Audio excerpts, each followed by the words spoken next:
पिछले एपिसोड में आपने देखा कि ऐश वर्सेस लुविस की चैंपियन बैटल कंटिन्यू होती है, जहां पर ऐश चूज करता है अपने चार्जार्ड को। वहीं पर लुविस का फोर्थ पोकेमॉन हाउंडूम होता है। चार्जार्ड और हाउंडूम में काफी अच्छी बैटल होती है, पर लास्ट में चार्जार्ड जीत जाता है। इसके बाद लुविस अपने फिफ्थ पोकेमॉन की तरह भेजता है मोल्ट्रेस को, जिसके सामने ऐश अपने चार्जार्ड को मेगा इवॉल्व कर देता है। बट अनफॉर्चुनेटली ऐश का चार्जार्ड हार जाता है। इसके बाद ऐश अपने दूसरे पोकेमॉन की तरह वापस भेजता है ग्रिनिंजा को। ग्रिनिंजा जायंट वाटर शुरिकेन का यूज करता है, वहीं पर मोल्ट्रेस यूज करता है फायर ब्लास्ट का। दोनों अटैक टकरा जाते हैं। अब आगे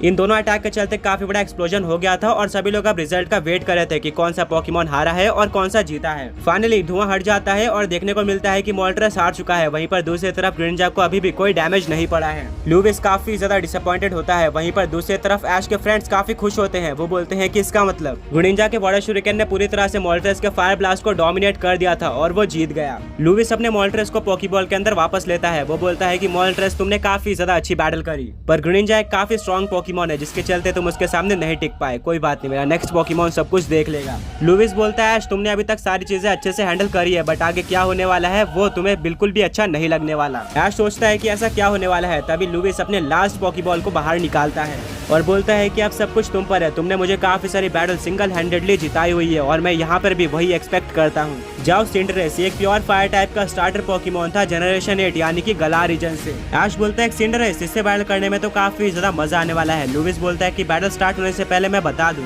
सिंडरेस मेरा एस पोकेमॉन है और इसने मुझे काफी सारी बैटल सिंगल हैंडेडली जिताई हुई है, जो कि मैं हार रहा था, तो इससे बचकर रहना। ऐश बोलता है मेरे ग्रिनिंजा भी मेरा एस पोकेमॉन है, इसने भी मुझे काफी सारी बैटल जिताई है, तो यहाँ पर तुम्हारे सिंडरेस को भी बचकर रहना होगा। बैटल स्टार्ट हो जाती है और सिंडरेस पायरो बॉल का यूज करता है, जो कि उसका सिग्नेचर मूव था। वो जमीन से एक पत्थर उठाकर उसको किक कर देता है, जो कि एक फायर बॉल बनकर ग्रिनिंजा की तरफ आ रहा होता है। ऐश बोलता है ग्रिनिंजा इसको काउंटर करो वाटर पल्स अटैक के साथ। पायरो बॉल और वाटर पल्स दोनों अटैक टकरा जाते हैं, बट यहाँ पर पायरो बॉल ज्यादा पावरफुल होता है, जो कि ग्रिनिंजा की तरफ बढ़ रहा होता है। बट अपने स्पीड के चलते लास्ट मोमेंट पे ग्रिनिंजा इस अटैक को डॉज कर लेता है, जिससे किसी भी पोकेमॉन को डैमेज नहीं पड़ता। इसके बाद लुविस अपने सिंडरेस को ब्लेज किक अटैक यूज करने बोलता है। इसके काउंटर में ऐश अपने ग्रिनिंजा को कट अटैक यूज करने बोलता है। ब्लेज किक और कट अटैक दोनों ही टकरा जाते हैं और दोनों इक्वली पावरफुल होते हैं, जिससे किसी भी पोकेमॉन को डैमेज नहीं पड़ता। इसके बाद ऐश अपने ग्रिनिंजा को डबल टीम अटैक यूज करने बोलता है। लुविस बोलता है फिर से पिछली बार ये तुम्हारे काम नहीं आया था और इस बार भी वही होने वाला है। सिंडरेस फ्लेम थ्रोअर का यूज करके गोल गोल घूमो। सिंडरेस बिल्कुल ऐसे ही करता है और इसके आसपास एक फायर टोर्नेडो बन जाता है। इस बार ऐश एक स्माइल देता है और बोलता है ग्रिनिंजा वाटर पल्स ना यूज करके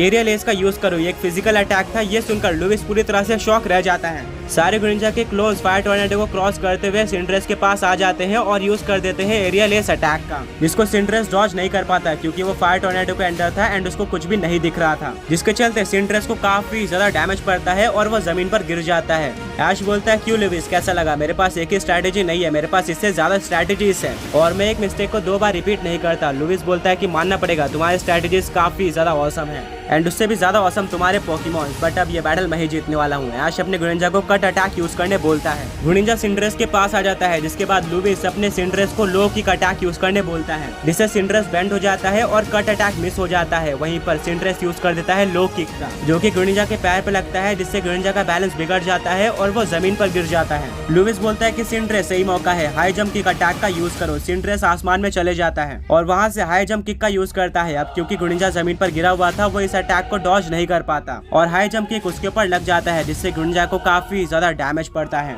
मिस्टी बोलती है कि अगर पिछले बार की तरह ग्रिनिंजा हाई जंप किक को डॉज कर लेता तो सिंडरेस को उल्टा काफी ज्यादा डैमेज पड़ जाता।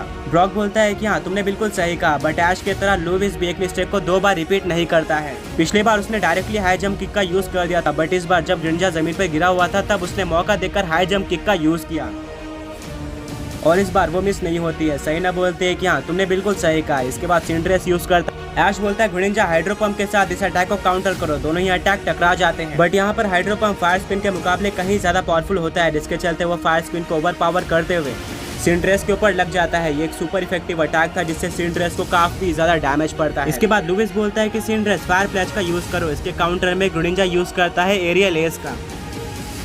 दोनों अटैक टकरा जाते हैं, बट किसी भी पोकेमॉन को डैमेज नहीं पड़ता है क्योंकि दोनों अटैक। लुविस बोलता है सिंडरेस हमें कुछ ना कुछ अलग करना होगा, गीगा इम्पैक्ट का यूज करो। ये काफी पावरफुल अटैक था। सिंडरेस बिल्कुल ऐसे ही करता है। ब्रॉक बोलता है कि क्या सिंडरेस को गीगा इम्पैक्ट अटैक आता है? ये तो काफी औसम है। देखते हैं कि ऐश इसको कैसे काउंटर करता है। ऐश बोलता है ग्रिनिंजा इस अटैक को डॉज कर लो। ग्रिनिंजा बिल्कुल ऐसे ही करने जाता है, पर लास्ट मोमेंट पे सिंड्रेस भी अपने गिगा इम्पैक्ट का डायरेक्शन बदल देता है, जिससे ग्रिनिंजा के ऊपर यह अटैक लग जाता है और ग्रिनिंजा जमीन पर गिर जाता है। दोनों ही पोकेमॉन्स में काफी टक्कर की बैटल हो रही थी, बताना मुश्किल था कि कौन जीतने वाला है। ऐश बोलता है ग्रिनिंजा कोई बात नहीं, डार्क पल्स अटैक का यूज करो। इसके काउंटर में सिंड्रेस यूज करता है फ्लेम थ्रोअर का। दोनों अटैक आपस में टकरा जाते हैं और अगेन किसी भी पोकेमॉन को डैमेज नहीं पड़ता, क्योंकि दोनों अटैक का डैमेज इक्वल होता है। और इस बैटल को एंड कर दो। सरीना बोलती है कि मैं इसी का वेट कर रही थी, मैं सोच रही थी कि ऐश इसको यूज क्यों नहीं कर रहा है। फाइनली अब बैटल के एंड होने का टाइम हो गया है। ब्रॉक बोलता है कि मुझे लग रहा है कि इसके काउंटर में लुविस के पास कुछ ना कुछ होगा, क्योंकि अगर तुमने इस पूरे बैटल में नोटिस नहीं किया तो जो चीज ऐश एक बार यूज कर रहा है दूसरे बार लुविस उसके लिए बिल्कुल रेडी रह रहा है। मिस्टी बोलती है कि ब्रॉक तुमने बिल्कुल सही कहा, ये चीज तो मैंने भी नोटिस की है। लुविस एक स्माइल देता है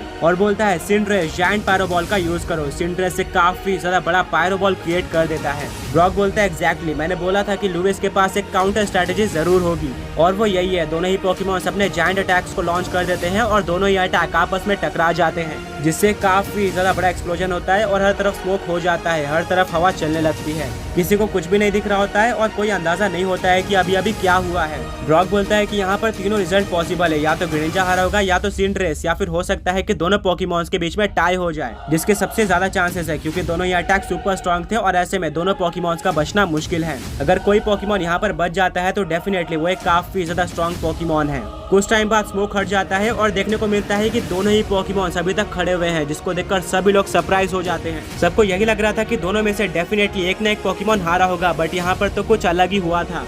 दोनों ही पोकेमॉन्स खड़े हुए थे। मिस्ट्री बोलती है कि शायद से दोनों ही पोकेमॉन्स अपने अपने ट्रेनर को जिताना चाहते, इसीलिए वो अपना बेस्ट दे रहे हैं। अगर यहाँ पर कोई और पोकेमॉन होता तो डेफिनेटली वो हार जाता। ब्रॉक बोलता है मिस्ट्री तुमने बिल्कुल सही कहा, यहाँ पर दोनों ही पोकेमॉन्स की पावर को मानना पड़ेगा, दोनों हार मानने को तैयार नहीं है। इसके बाद लुविस बोलता है कि सिंड्रेस चलो इस बैटल को खत्म करते हैं, ब्लेज किक का यूज करो। सिंड्रेस बिल्कुल ऐसे ही करता है।